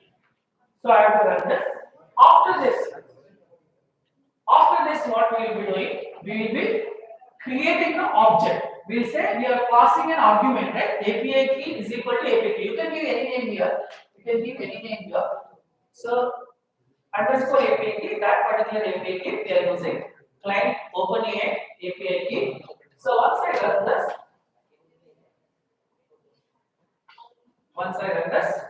the next is this is the standard like client dot chart dot completions dot create, and then I am telling what is the model. What is the model you have to use it. So I am telling the model as GPT-4o, and then this is the model we need. And then messages. I'm giving the instruction. The role. There are 4 different roles are there. The first one is system content. I'm telling you are a helpful assistant. And then as a user, I'm asking this question: who are you? So let me run this. Once I run this, then now I'm going to print this. What is that I'm going to print it? I'm going to print completion choices dot message. Once I click on this, then I'm getting this content. I'm an AI long-range model created by OpenAI, designed to assist with providing the information, answering the questions. Same answer you will get now if you go to the chart GPT.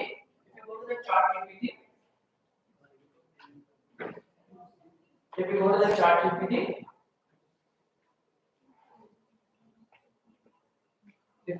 chart GPT, and then if you ask the question,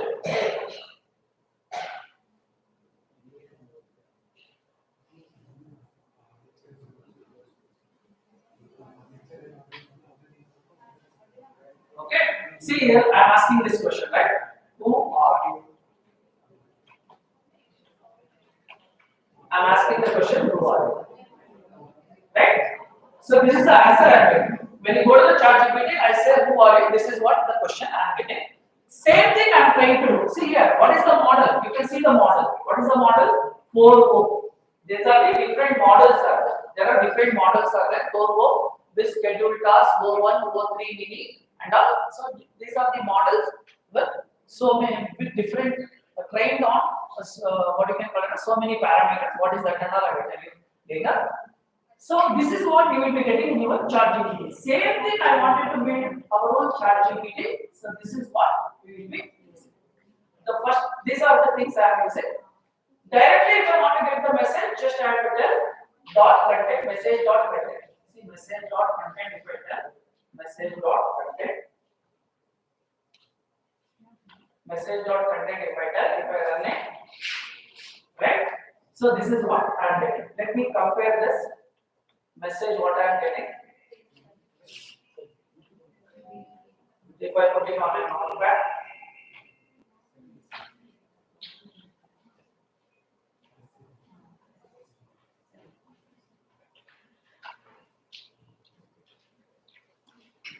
so this is the answer I am getting, right? The same answer I got it. from here also. Okay, so this is what we will be doing. So again, knowledge of Python is very important because if I print the completion, it will give you something as a list, dictionary and all. I should be knowing how to extract that information. So that is what is very much important. Okay. So these are the things. Even though you may not be having the what you can call it as the API key, still you try to type it and run it. Later on, when you get later in this program only, I will try to show with another library without using the API key. Okay. So this is the first thing. Now let me put this program properly so that you can type this. So this is the step one.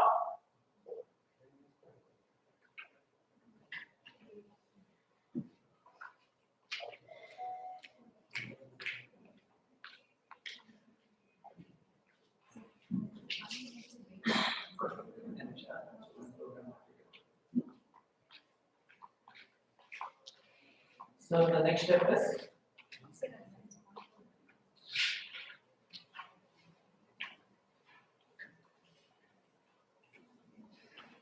okay. The third one is later on I will give you all these code also. Do not worry, but you have to type. That's why I am not giving you now because otherwise just it will copy paste.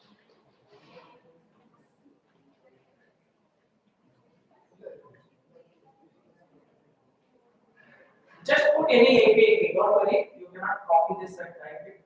Just put any API key. That's perfectly fine. And then this is the next thing.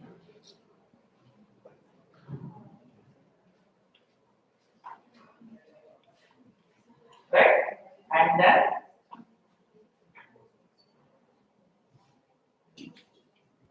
this one, right? This one.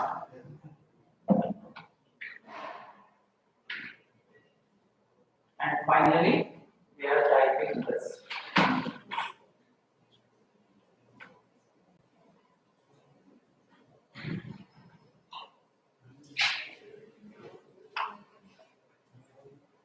Okay, hope you are able to see this. So this is the program. Do not worry if you don't have the API key also. Do not worry. Just type the program. It may fail. No worries. Okay, this is the step.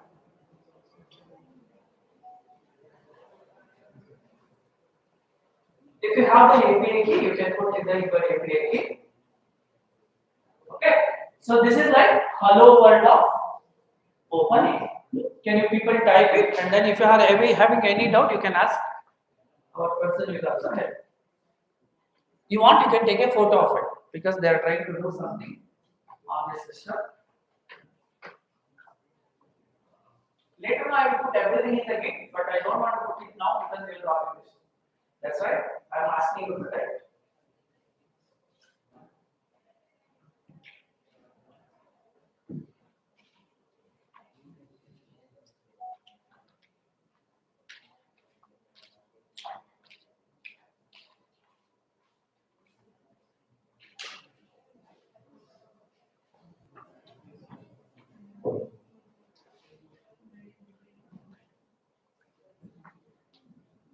Sir, but it is bad.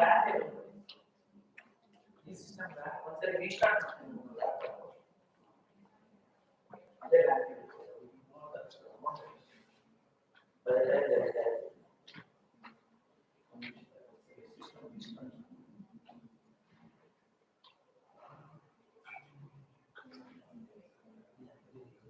ಅದಿಲ್ಲ ಅದು ಪಡೆದಿಲ್ಲ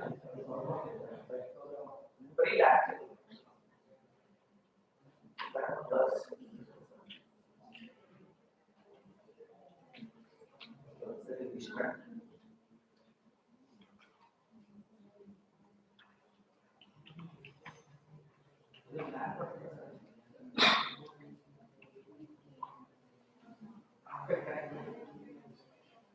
ನಾನು ಎಲ್ಲ ಕಡೆ ಹೋಗ್ತೀನಿ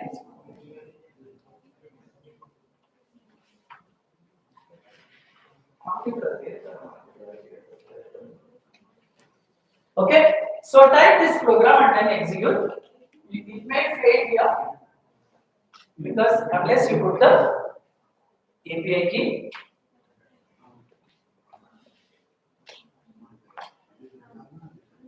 ಇಲ್ಲಿ back ಬರುತ್ತೆ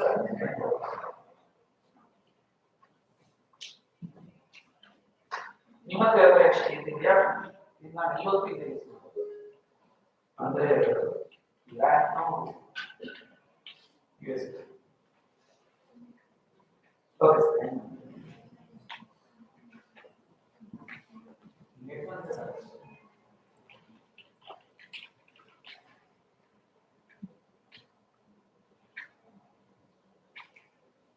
Okay, so this is how you have to first install the OpenAI, and then we are using this from OpenAI, import OpenAI. This is, remember, this is capital. AI is capital, O is capital, and then we have the API key, and then we are going to create the client, and then this is the API client.chart.completion.create, and this is the model, and these are the messages, and the outcome I am trying to print. What is that? Completion dot choices of zero dot message dot content. So if you have the proper API key, then it will execute and it will run.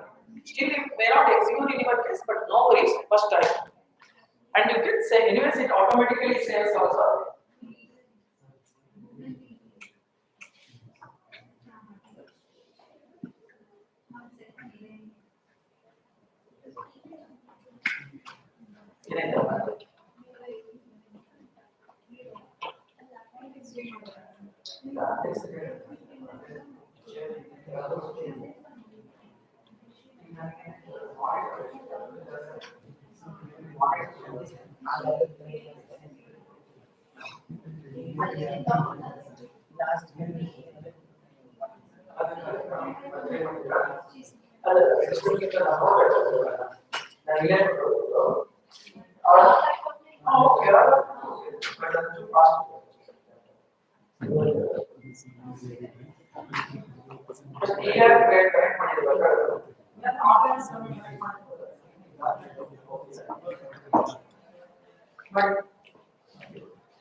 Sir, WhatsApp, we have shared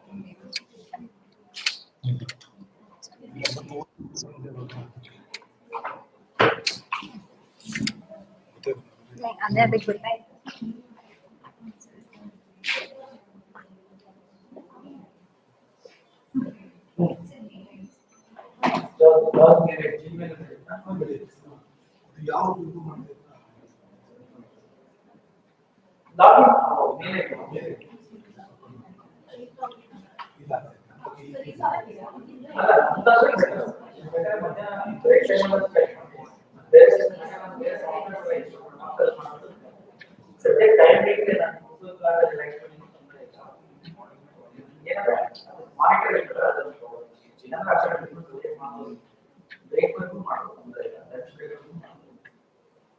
ಯಾಕಂದ್ರೆ ನೀನ್ face ಮಾಡಿದ್ರೆ ಸರಿ ಇರುತ್ತೆ ನಮ್ಮಲ್ಲಿ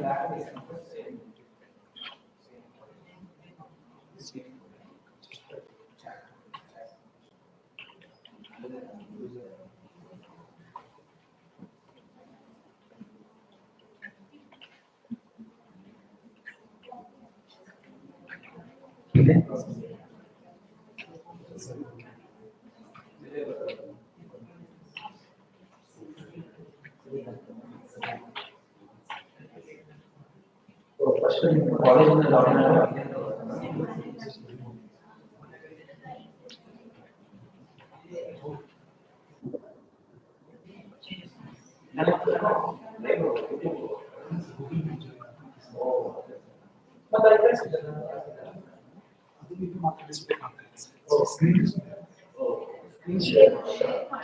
WhatsApp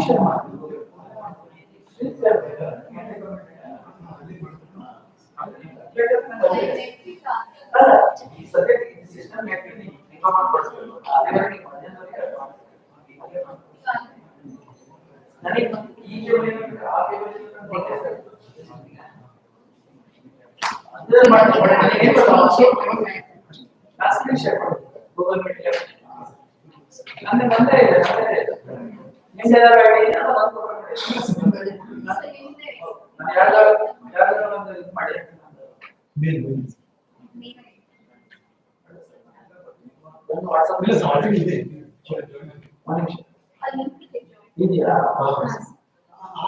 Sorry, one WhatsApp. Sir, already. Mail address. Mail address. Mail ID. ನನಗೆ WhatsApp ಅಲ್ಲಿ ಕಳಿಸ್ತೀರಾ?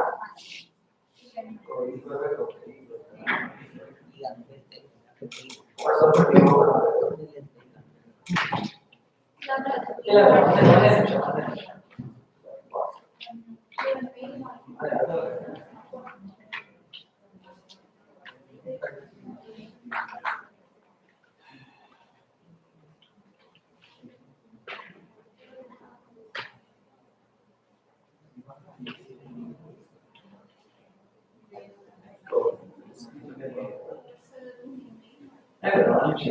ನಿಮಿಷ.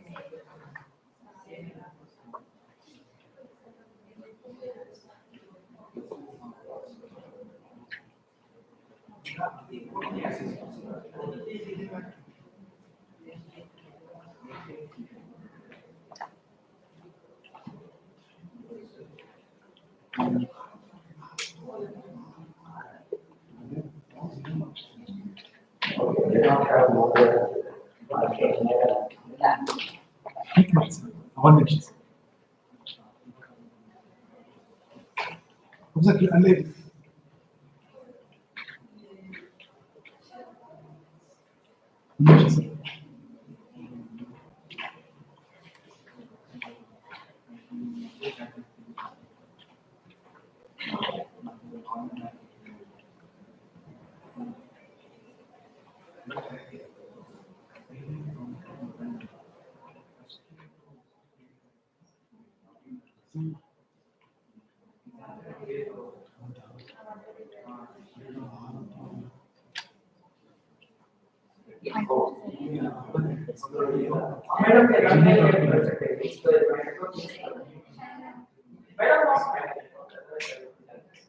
Just send it in.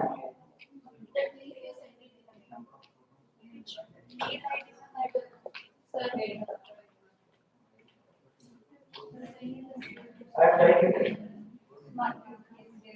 Yes, right. उधर से करो ना, सिस्टम से करो.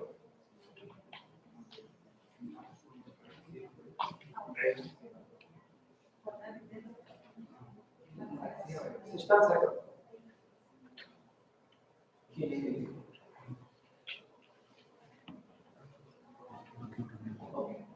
Send. Send. Nice. We have sent it.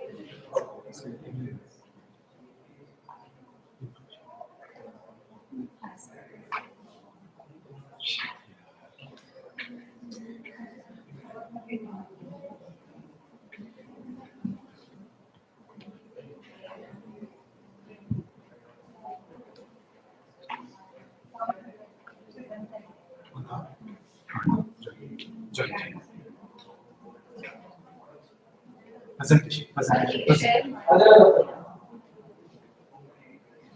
Screen text. Then click share. Share now. Leave it as I'm speaking from the back.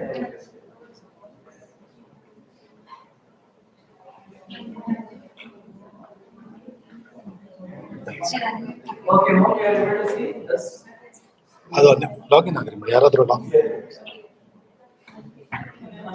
ಬೇಕಾದ್ರೆ ಟೇಬಲ್ ಚೇಂಜ್ ಮಾಡೋಣ.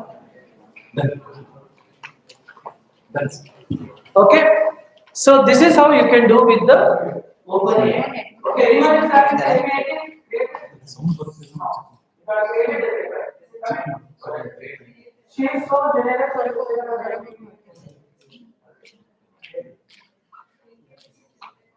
I come. Correct.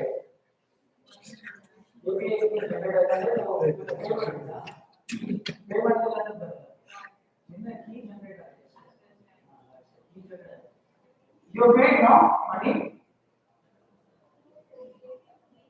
But then it won't work. Okay, no worries. I will show you another way, alternative way. Using that also you can do. This is just to show you how to use it with the API, right? Because in your syllabus they are given these programs. That's why I am telling you. alternative we also added. Okay. Instead of that, we can use another library called coherent. Instead of that, we can use another library called coherent. See, cohere. So this is another library. I will again put this program there. First, I will explain. This is an alternative library. In this, you need not to pay any money. Still, it will go to work. So, pip install cohere. But move on.